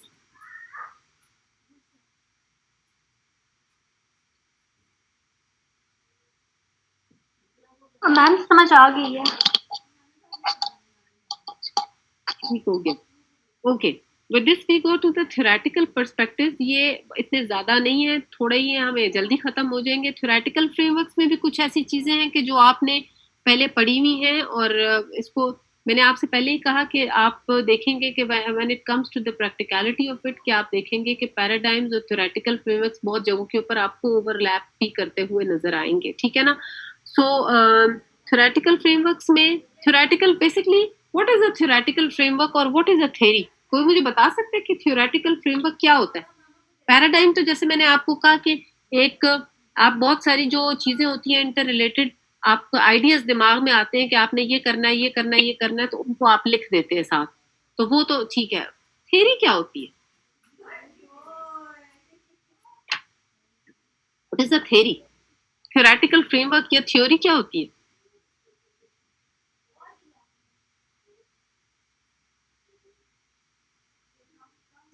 थ्योरी बेसिकली क्या होती है? Theory is a collection of facts. Theory आप अपना कोई, आप थ्योरी कोई अपनी जब रिसर्च करते हैं, और जो रिसर्च के अंदर से आपकी फाइंडिंग्स होती हैं, वो सारी फाइंडिंग्स जब अगर आप एक तरतीब सारी लिख लें और उनको एक सीक्वेंस और या किसी ऑर्डर के अंदर लिख लें, तो जरूरी नहीं कि आपने कोई प्री फॉर्म थ्योरी ही लेनी है। आप अपनी थ्योरी खुद भी बना सकते हैं। जब आपने एक डेटा कलेक्ट किया है और उस डेटा को आप ऑर्डरली मैनर के अंदर लाते हैं कि ये हुआ और उसके बाद ये हुआ and then it happened and then it led to this and ended up in this thing, so वो आपके जो कलेक्शन ऑफ फैक्ट्स हैं in an orderly manner, that becomes a theory. ठीक है ना? So it that becomes a theoretical framework. You can make और you can develop और you can generate your own theory और योर ओन थ्योरेटिकल फ्रेमवर्क, उसको theory कहते हैं। जरूरी नहीं है कि आपने कोई बनी बनाई ही थ्योरी लेनी होती। Theory basically collection of facts होती है, जो आपने अब डेटा कलेक्शन की है थ्रू प्रॉपर मेथड, वो आपका थ्योरेटिकल फ्रेमवर्क है, वो आपकी थ्योरी जनरेट होती है। तो एक स्टडी डिजाइन आपका इन 5 स्टडी डिजाइन में जो इंशाल्लाह हम पढ़ेंगे क्वालिटेटिव मेथड्स के अंदर, एक स्टडी डिजाइन ऐसा है कि जिसके अंदर हम खुद थ्योरी जनरेट करते हैं, बजाय इसके कि इन थ्योरेटिकल फ्रेमवर्क से सपोर्ट ले, हम खुद थ्योरी जनरेट करते हैं। एंड विल इंशाल्लाह डिस्कस जब हम पे जाएंगे तो फिर हम उनको डिस्कस करेंगे कि वो कौन से। ठीक है? सो इनमें से सारे ज्यादातर आप जो थ्योरेटिकल फ्रेमवर्क्स देखेंगे वो आपको ज्यादातर वो नजर आएंगे कि ये जो मोस्टली जो थ्योरेटिकल फ्रेमवर्क्स हैं, इनका कॉन्सेप्ट उन लोगों के ऊपर है, उन सेगमेंट्स ऑफ द सोसाइटी के ऊपर है। ये जो पर्सपेक्टिव ये आपको नजर आ रहा है कि ये एक जनरल डिस्क्रिप्शन दे रहा है, पोस्ट मॉडर्न पर्सपेक्टिव, और आगे जो आप थ्योरेटिकल फ्रेमवर्क्स 3-4 देखेंगे वो स्पेसिफिकली कुछ लोगों के बारे में बताएगा। ये पोस्ट मॉडर्न एक जनरल डिस्क्रिप्शन देता है। ये कहता है कि जो थ्योरेटिकल फ्रेमवर्क्स हैं क्वालिटेटिव के, वो आपको जनरली डिफरेंट क्लासेस, सोसाइटी के डिफरेंट क्लासेस पे, डिफरेंट रेसेस के ऊपर, जेंडर के ऊपर और मार्जिनलाइज के ऊपर, आइसोलेटेड के ऊपर, एक्सक्लूडेड के ऊपर, जो अप्रेस्ड लोग हैं उनके ऊपर, पावर इम्बैलेंस जहाँ नजर आता है, जहाँ हायरार्कीज का इम्बैलेंस नजर आता है आपको, जहाँ पर कंट्रोल एंड कमांड डिफरेंट आपको नजर आती है, तो उन जो सेगमेंट्स हैं सोसाइटीज के अंदर, कम्युनिटीज के अंदर, डिफरेंट कंट्रीज के अंदर, डिफरेंट इकोनॉमीज के अंदर, वहां पर जहां जहां इस तरह की कलर के ऊपर, रेस के ऊपर, जेंडर के ऊपर, इन सब लोगों के ऊपर जो आपको उनसे रिलेटेड जो भी स्टडीज हैं, उनसे रिलेटेड जो भी इश्यूज हैं, उनसे रिलेटेड जो भी प्रॉब्लम्स है, वो सारे के सारे जो है ना, वो पोस्ट मॉडर्न एक पर्सपेक्टिव ओवरऑल, मतलब ये सारे के सारे जो आप देख रहे हैं ना, रेस है, क्लास है, जेंडर है, कलर है, मार्जिनलाइज्ड है, आइसोलेटेड है, एक्सक्लूडेड है, पावर इम्बैलेंस है, कहीं डोमिनेशन आपको नजर आती है, ऑपरेशन कहीं पे नजर आती है, तो ओवरऑल अगर हम उनको देखें ना, तो आप कह सकते हैं कि मैं उसको पोस्ट मॉडर्न जो थ्योरेटिकल फ्रेमवर्क है उसके साथ एड्रेस कर सकते हो, इन सारे के सारे।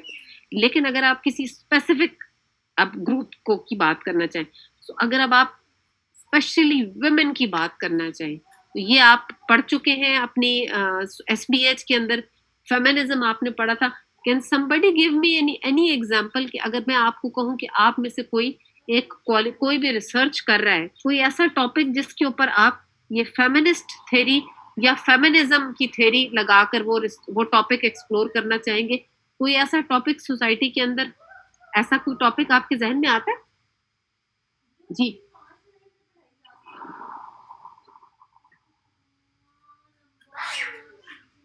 एनी टॉपिक फीमेल से रिलेटेड, हमारी सोसाइटी के अंदर आपको इर्द गिर्द अपने क्या टॉपिक्स नजर आते हैं फीमेल से रिलेटेड, जिसके ऊपर ये वाला थ्योरेटिकल फ्रेमवर्क आप अप्लाई करेंगे, जो आपके सामने, जो आपने SBH में पढ़ा भी है, द फेमिनिस्ट थ्योरी और द फेमिनिज्म।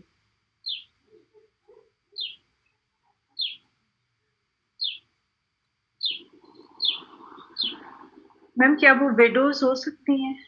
बिल्कुल हो सकती है, क्यों नहीं हो सकती, बिल्कुल हो सकती है। विडोज के ऊपर हम ये थ्योरी में अप्लाई कर सकते हैं। बिल्कुल हो सकता है। उसके अलावा और डोमेस्टिक वायलेंस, गुड, शाबाश, और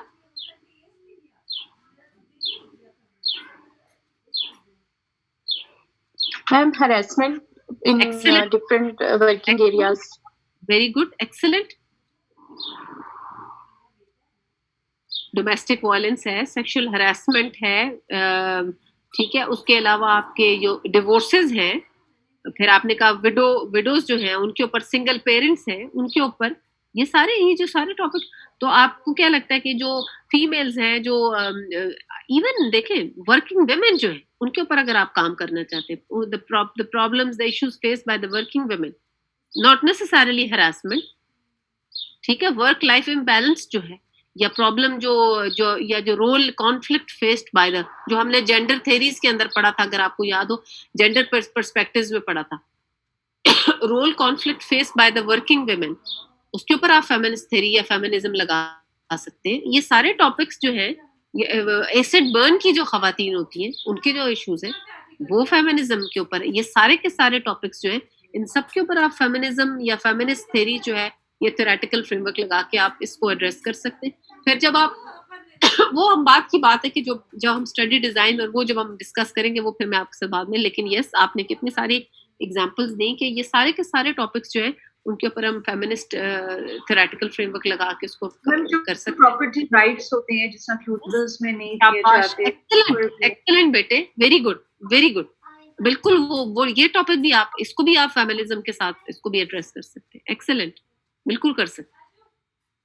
फीमेल जो फीचर साइड है, ये जो फैमिली प्लान, जो इससे जो फैमिली प्लानिंग से रिलेटेड है, कि जो फीमेल्स हैं who are giving birth to daughters, के जो राइट टू रिप्रोडक्टिव, जो उनके जो रिप्रोडक्टिव राइट्स नहीं है, फीमेल को रिप्रोडक्टिव हेल्थ को जो देयर से in deciding the number of children and the spacing of children, if you want to address that issue, that is again feminism. इसको भी feminism के साथ, feminist theory के साथ किया जा सकता है, ठीक है ना। ये सारे टॉपिक्स जो है, ये feminist approach के साथ, ये feminism के साथ आप एड्रेस कर सकते हैं।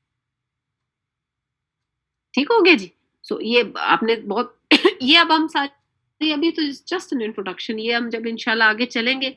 अच्छा, now comes critical theory, and there is another one which is known as the critical. मैंने आपको पहले ही बता दिया कि ये जो सारे थ्योरेटिकल फ्रेमवर्क्स हैं, स्पेशली पोस्ट मॉडर्न ने इन सबको कवर कर लिए, क्लास को, रेस को, जेंडर को, जो सोशो इकोनॉमिक डिफरेंसेस हैं, जो ऑपरेशन है, जो मार्जिनलाइजेशन है, आइसोलेशन, एक्सक्लूजन है, सबको फेमिनिज्म ने फीमेल्स को कर लिया। क्रिटिकल थ्योरी और क्रिटिकल रेस थ्योरी जो है ना, खास तौर पे ये अब क्रिटिकल थ्योरी भी मोर और लेस वही है कि रेस और क्लास और जेंडर की बात करी।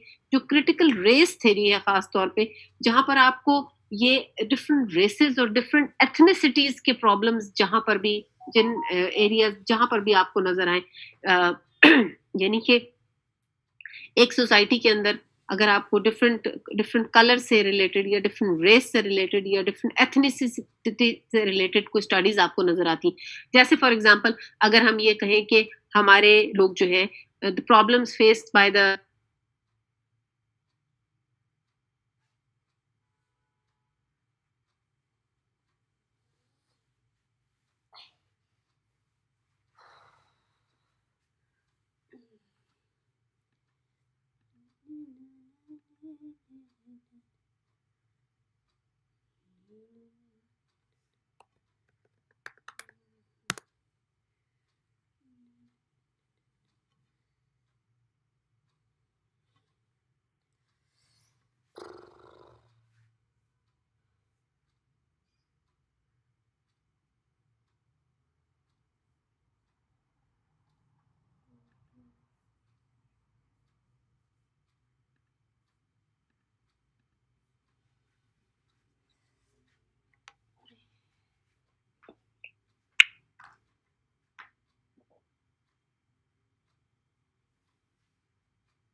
जैसे मैं आपको एग्जांपल बता रही थी कि क्रिटिकल रेस थ्योरी की, कि जैसे अभी आप देखें कि वो ये जो फ्रांस की ये जो कह रहे हैं कि हिजाब से रिलेटेड कि females facing problems, Muslim females facing problems regarding their attires in a country, in a foreign country. तो ये एक रेस का या एक डिफरेंट एथनिसिटी का, ये एक डिफरेंट रिलीजन का प्रॉब्लम है faced in a different country, ठीक है ना? क्या country a female या people belonging to a different religion or a different belief who are living in a different country, the problems faced by them, ठीक है? इसी तरह अगर क्रिश्चियंस को यहाँ पर है या हिंदू माइनॉरिटी यहाँ पर है, या अगर मुस्लिम्स इंडिया में रह रहे हैं, या अगर मुस्लिम्स यूके में रह रहे हैं या यूएस में रह रहे हैं, तो प्रॉब्लम्स फेस बाय देम। अगर आप इस तरह के किसी प्रॉब्लम किसी इशू के ऊपर आप उसको एक्सप्लोर करने की कोशिश करते हैं, ठीक है ना? तो इवन फॉर दैट मैटर जरूरी नहीं है कि आप ये किसी डिफरेंट कंट्री की बात करें, even with in the province की भी अगर आप बात करें कि अगर हम सॉरी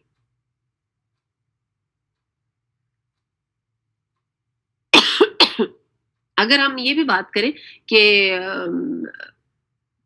हमारे स्टूडेंट्स को, यानी अगर एक प्रोविंस से दूसरे प्रोविंस की भी हम बात करना चाहें कि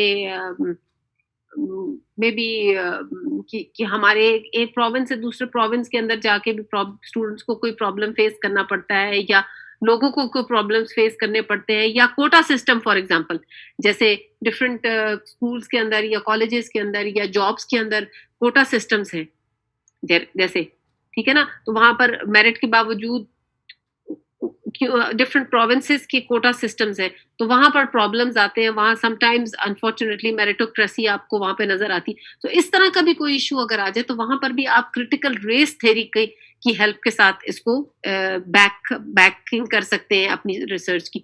आपको समझ आ रही है ये सारी एग्जांपल्स जो मैं आपके साथ शेयर कर रही हूँ? Yes, ma'am. ना? Yes. तो जरूरी नहीं रेस और एथनिसिटी एक दूसरे कंट्री की, एक दूसरे रिलीजन की ही हो, या हम within our own country की भी हम बात कर सकते हैं कि हमारी एक ही मुल्क के अंदर रहने वाले हम डिफरेंट रिलीजन डिफरेंट लैंग्वेज अगर हम बोलते हैं कि हम डिफरेंट प्रोविंस से हैं, तो वहां पर भी हमें अगर कोई प्रॉब्लम्स एक प्रोविंस से दूसरे प्रोविंस में या एक रीजन से हम दूसरे रीजन के अंदर जाते हैं और वहां पर जो हमें, तो वो रेस के अंदर ही आएगा। जरूरी नहीं है कि रेस जो है वो हम यानी एक मुल्क से दूसरे मुल्क में चले जाएं। इस तरह के सारे प्रॉब्लम्स जो है, जो भी डिफरेंट सेट ऑफ बिलीफ्स अगर हम लोगों के हैं, वो तो उनको एड्रेस करने के लिए जो भी हम थ्योरेटिकल फ्रेमवर्क अप्लाई करेंगे वो ये क्रिटिकल रेस थ्योरी के अंदर आएगा। चाहे फिर वो कलर है, चाहे वो लैंग्वेज है, चाहे वो सेट ऑफ बिलीफ्स है, वो डिफरेंट होंगे, तो वो इस क्रिटिकल रेस थ्योरी के अंदर आ जाए। अच्छा फिर एक और है कि डिसेबिलिटी, चाहे वो फिजिकल डिसेबिलिटीज है, चाहे वो मेंटल डिसेबिलिटीज है। अब वो फिजिकल डिसेबिलिटीज हैं तो ऑफ कोर्स, अच्छा इसमें फिजिकल डिसेबिलिटीज भी हो सकती है, मेंटल डिसेबिलिटीज भी। इसके अंदर आप उन लोगों को डायरेक्टली भी इन्वॉल्व कर सकते हैं हु हैव द मेंटल और फिजिकल चैलेंजेस, और उसके अंदर उनके, अगर आपने रिसर्च करनी तो उसमें आप उनके पेरेंट्स को या उनके जो नेक्स्ट ऑफ किन है जिनको लेकर, तो उनको भी इन्वॉल्व करके आप उनकी रिसर्चेस, जिस तरह के डिसेबिलिटी के साथ ये जो मेंटल चैलेंजेस हैं, फिजिकल चैलेंजेस हैं, उनके अंदर बेतहाशा आपको जो है लिटरेचर के अंदर आपको सर्चेस मिलेंगी जिसके अंदर आपको पेरेंट्स की खास तौर पर, देखें मेंटल चैलेंजेस के साथ या मेंटल डिसेबिलिटीज के साथ जो लोग होते हैं, ऑफ कोर्स वो तो आपको खुद डेटा नहीं दे सकते ना, उसके अंदर तो आप या तो पेरेंट्स के साथ या फिर आपके जो नेक्स्ट ऑफ जो किन होते हैं या कोई बहन भाई या कोई जो भी है, वो आपको डेटा दे रहे होते हैं। तो इस तरह के लोगों को, चाहे वो स्कूल्स के अंदर उनको इश्यूज हैं, चाहे उनको ऑर्गेनाइज यानी कि फैमिली में प्रॉब्लम आ रहे हैं, पब्लिक प्लेसेस में उनके लिए ऑर्गेनाइजेशन लेवल के ऊपर उनके इश्यूज हैं, जो यूजर फ्रेंडली उनके लिए पब्लिक प्लेसेस नहीं है, उनके लिए गवर्नमेंट की तरफ से उनकी फैसिलिटीज नहीं, उनके हेल्थ सीकिंग बिहेवियर से रिलेटेड उनके whatever the problem they are facing, ठीक है ना, उनको जो भी इश्यूज है, सोसाइटी के एटीट्यूड्स उनकी तरफ क्या है, वो हम डिस्कस करेंगे इंशाल्लाह कि क्या क्या चीजें, क्या क्या इश्यूज, किन किन टॉपिक्स को हम एक्सप्लोर कर सकते हैं एज फार एज ये सारे के सारे टॉपिक्स जब हम डिस्कस करेंगे। लेकिन इस तरह की चीजें, यानी चाहे वो फिजिकल चैलेंजेस है, चाहे वो मेंटल चैलेंजेस है, कोई ऐसा इंडिविजुअल है जो हमेशा से है, कोई ऐसा है जो पहले ठीक था, जिसको कोई एक्सीडेंट हुआ, जिसको कोई गॉड फॉरबिड को बीमार हुआ, उसको कोई डिसेबिलिटी हो गई है, तो इनसे रिलेटेड जो भी प्रॉब्लम्स होंगे उसको हम इस थ्योरेटिकल फ्रेमवर्क से, ये डिसेबिलिटी थ्योरी के साथ हम उसको एड्रेस कर सकते हैं, ठीक है। और फिर आखिर में जो एक जो मैंने नहीं इसमें मिस हुआ है थ्योरेटिकल फ्रेमवर्क जो कि आपकी किताब के अंदर है, उसका नाम है क्वेर थ्योरी, QUEER। क्वेर बेसिकली एक टर्म होती है, आई एम श्योर आपको पता है, जो कि LGBTQ के लिए, जो कि जिसके अंदर ट्रांसजेंडर्स भी हैं उसमें, ठीक है ना, उसमें गेज भी हैं, उसमें ये सारे के सारे, ठीक है, ये सारे के सारे जो ग्रुप ऑफ पीपल हैं जो कि हमारे यहाँ हैं तो सही, लेकिन वो वही बात है कि we brush these people under the carpet and we are in a state of denial कि नहीं जी हमारे यहाँ तो ऐसा नहीं है, कुछ नहीं। अब बड़ी बात है कि हम अब ट्रांसजेंडर्स को एक्सेप्ट करते हैं और वी हैव मेड देम, उनको हमने ID कार्ड्स भी इशू कर रहे हैं and we are trying to incorporate them in our society.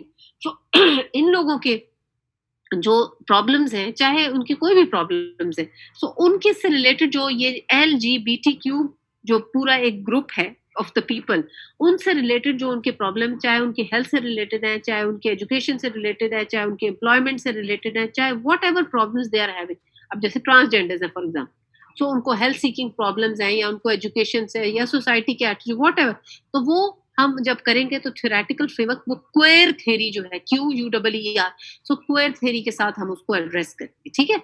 सो ये these are the different theoretical frameworks और पैराडाइम जो कि हम अपनी रिसर्च के अंदर, आप हमेशा ये याद रखिएगा कि कोई भी अच्छी क्वालिटेटिव रिसर्च थ्योरेटिकल फ्रेमवर्क के बगैर इनकम्प्लीट है। अगर आप कोई क्वालिटेटिव रिसर्च पढ़ते हैं और उसके अंदर आपको थ्योरेटिकल फ्रेमवर्क नजर नहीं आता, तो वो क्वालिटेटिव रिसर्च इनकम्प्लीट है।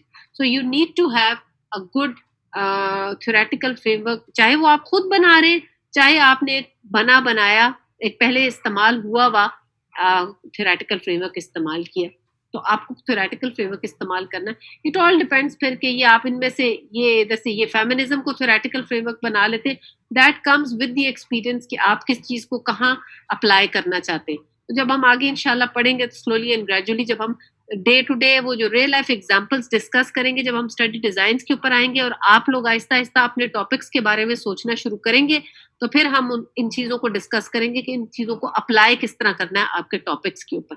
आखिर में इसके जो चीजें हैं, ये वही चीजें हैं कि जो हमने पढ़ी हुई है और आपने डिफरेंसेस हैं बेसिकली, तो ये basically characteristics of qualitative research अलग से मैंने करके लिखी, क्योंकि इसमें कोई चीज डिफरेंट नहीं है, बेसिकली ये वही है जो differences between quantitative and qualitative research है।